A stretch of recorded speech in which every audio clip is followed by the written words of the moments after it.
ఆయన ఒక విద్యా సంస్థల అధినేత తనయుడు, తండ్రికి తగ్గ తనయుడు అని పేరు తెచ్చుకున్నాడు.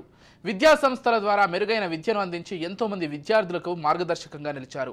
రాజకీయ ఉద్దండులు పాలించిన పల్నాడులో గత ఎన్నికల్లో పోటీ చేసి భారీ మెజార్టీ సాధించారు. పల్నాడులో యువ ఎంపీగా నిలిచారు.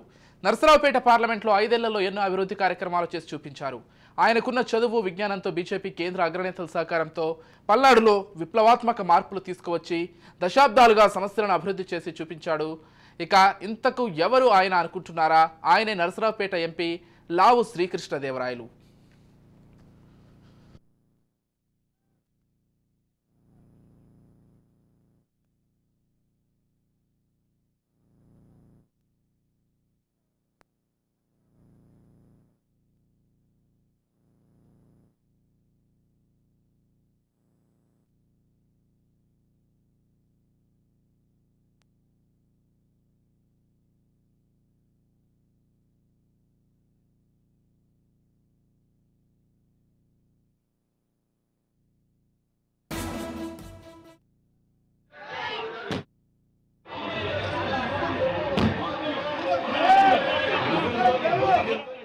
అందరూ కూడా తెలియజేసుకుంటూ ఉన్నాం. మన పార్లమెంట్కి సంబంధించి అయితే ఇప్పటికే మేము 5 ప్రామిసులు చెప్పాము.